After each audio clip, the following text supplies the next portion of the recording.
장시호도 부인을 하고 김 검사도 부인을 하고 이제 이렇다는 상황이고 지금 그러나 강하게 이 의혹 제기 드라이브를 걸고 있는 것은 아까 말씀드린 그 유튜브하고 이제 인터넷 매체하고 여기가 강하게 의혹 제기를 하고 있고 민주당이 그걸 받아서 이제 최고위원 회의에서 공식 석상에서 이걸 영상도 틀고 이제 얘기도 했다. 이제 이런 거거든요.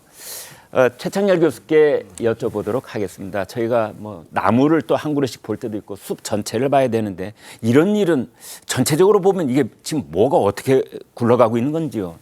일단 그 뭐 녹취록이 이제 있긴 있습니다만 네. 그 당사자가 그 얘기를 좀 과장되게 할 수도 있는 거 아닌가요? 보통 예. 일반적으로 말이죠. 네. 뭐 이 사안이 그렇다고 제가 단정하는 건 아니겠습니다만 네. 일반적으로 우리 사인 간에도 그런 대화가 있을 때가 있죠. 네. 얘기를 하다 보면 과장될 수도 있고 또 허위 사실도 자기도 모르게 들어갈 때도 있고 그런데 네. 뭐 진위를 모르겠어요. 양자 다 부인하고 있습니다만 김 검사란 분도 부인하고 있긴 한데 전 뭐가 저 이상하게 좀 생각되냐면 장경태 의원이 지금 재선된 최고위원이잖아요. 이번에 네. 당선도 되고 말이죠. 이런 게 적어도 진위를 좀 확인해야 되는 거 아니겠어요? 이게 그 녹취록가 나왔다고 해가지고 이거를 다른 것도 아니고 최고위원회에서 말이죠. 네. 제1야당 최고위원회에서 이렇게 폭로 비슷하게 하는 거 이런 행태가 너무 잦은 것 같아요. 네. 그러니까 김의겸 의원 뭐 국정감사장에서 얘기했던 것도 다들 말씀하셨습니다만 네. 이게 또 다시 전국에 또 이게 또 이슈가 되는 거 아니겠어요? 네. 지금 가뜩이나 다른 문제 가지고 지금 여러 여야가 대치하고 있고 오늘 뭐 대통령 기자회견도 있고 이런 상황인데 네. 이거 왜 이때 또 하필 터트린지 모르겠어요. 네. 이게 확인도 안 되는 사실인데다가 네. 게다가 그것에서 머무르지 않고 대표라는 분이 이재명 대표가 네. 이 부분은 좀 신중하게 했으면 좋겠다 이런 얘기 해도 되는 거 아니겠어요? 네. 일단 장경태 최고 얘기를 하면 대표는 또 이건 좀 확인해 봅시다 이렇게 얘기하는 게 훨씬 더 보기 좋을 것 같은데 네. 이걸 바로 또 검사니 깡패지 알 수 없다는 이게 완전히 확인됐다는 전제야 이런 얘기를 할 수 있는 거 아니겠습니까? 네. 일반 상식으로 볼 때 말이죠.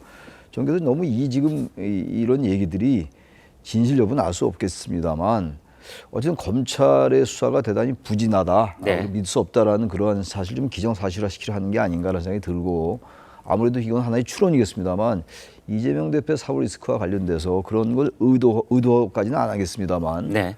그런 걸 좀 의식적 이건 무의식적 이건 좀 인식하고 있는 게 아닌가라는 그런 추론도 가능하다고 봅니다. 어쨌든 바람직하지 않아요. 이런 문제를 자꾸 제1야당 대표 그리고 최고위원 회의에서 얘기를 하고 말이죠. 네. 이건 정말 우리 정치의 그 수준이 대단히 저급하다고 밖에 볼 수가 없습니다. 아이고, 예. 개인적으로 말이죠. 네네네. 유튜브 인터넷에서 그런 매체가 뭐 의혹을 제기했다고는 하더라도 우리나라 제1당 그리고 지난 총선을 승리한 당의 그 최고 지도부라면 조금 더 신중한 접근이 있어야 되는 것 아니냐라고 아주 일침을 주셨습니다. 오늘 저희 신통방통 출연진 중에는 변호사가 두 분 나와 계십니다. 그런데 한 분은 겸 조선일보 기자고요. 또 한 분은 겸 민주당 법률위원회 부위원장이십니다. 이분들께 이번에 이제 논란이 되고 있는 부분 중에 검사가 장시호 씨를 회유했다는 이 부분에 대한 얘기를 조금 더 나눠보도록 하겠습니다. 양은경 기자. 네. 자, 그러면 뭐 구형량을 알려주고 대신 뭐를 메모한 종이를 건네주고 뭐 이런 얘기가 지금 나와 있어요. 네. 그래서 회유를 했다는 거 아닙니까? 이게 가능합니까? 이게 사실 구형량 부분에는 이게 어떻게 보면은 객관적으로 뭐 숫자가 맞는 부분이 있어요. 1년 6개월 구형을 했는데 2년 6개월 실형 선고됐으니까 이 부분은 맞는데 네.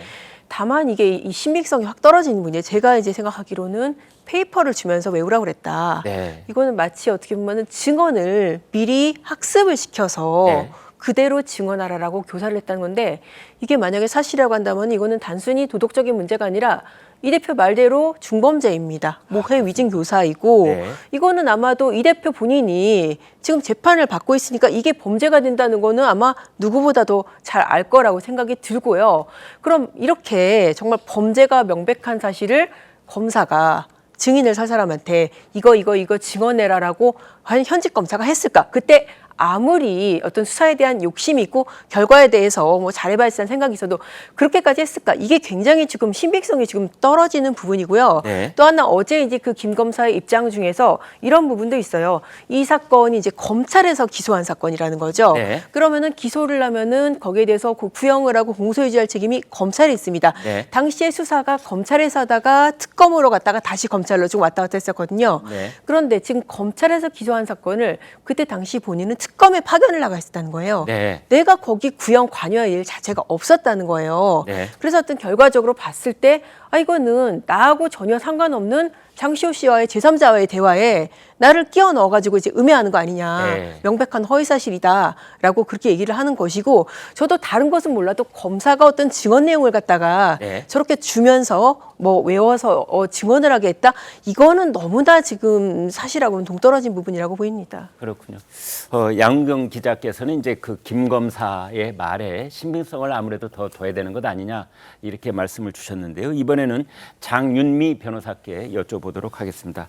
아무튼 이제 저 해당 김 검사는 네. 뭐 매우 강하게 부인을 하고 있습니다만, 그러나 우리가 가능성 여부는 또 객관적으로 따져볼 수 있지 않겠어요? 그렇습니다. 일단 기본적으로 일단 주요 사건은 수사 검사가 직관하면서 공판 과정까지 이제 관여를 해서 구형량에 개입할 수 있는 여지가 있는데 네. 저희도 수사를 받아보면 그러니까 좀 복잡하고 큰 사건일수록 당사자가 피해자 신분이기도 하고, A 사건에선 또 B 사건에서는 굉장히 주요 참고인이기도 하고 뭐 네. 이런 경우가 있습니다. 아마 장시호 씨가 그랬던 것 같아요. 네. 국정농단 사건과 관련해서는 어쨌든 피해자 신분이 있었던 것이고요.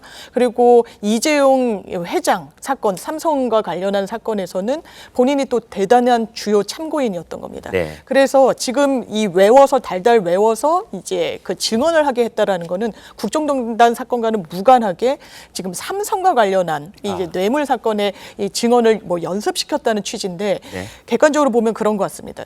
검사가 종이까지 줘가면서 그것도 답변을 써서 시킨다라는 건 상상하기 좀 어려운 측면이 있고요. 네. 다만 수사 과정에서 유리한 증언이나 진술을 끌어내기 위해서 네. 구형에 있어서, 왜냐하면 구형은 검찰의 몫이니까요. 또 당사자들은 구형이 낮으면 판결도 기계적으로 낮을 거라고 생각하는 경향이 있습니다. 네. 그렇지만 법원이 구속받지 않음에도 불구하고 그럼 구형량을 낮춰준다라고 하면 어떤 급한 상황에서는 대단히 협조하게 되는, 그래서 이걸 수사의 기법상 활용하기도 하고요. 영장을 치지 않겠다. A 사건에서 영장 치지 않을 테니 B 사건에 협조를 해라. 뭐 이런 식으로 뭐랄까 수사에 유리한 국면을 만들어 나가는 거는 어떻게 보면은 이제 법이 허용한 범위에서 좀 부적절하다고는 할 수 있지만 그런 부분에 대한 이제 장시호 씨의 진술이 있었던 거 아닌가. 그리고 해당 검사에 대해서도 대단히 친근한 호칭을 지속적으로 쓰고 있어서 네. 또 의혹이 나오는 게 아닌가 싶습니다. 네,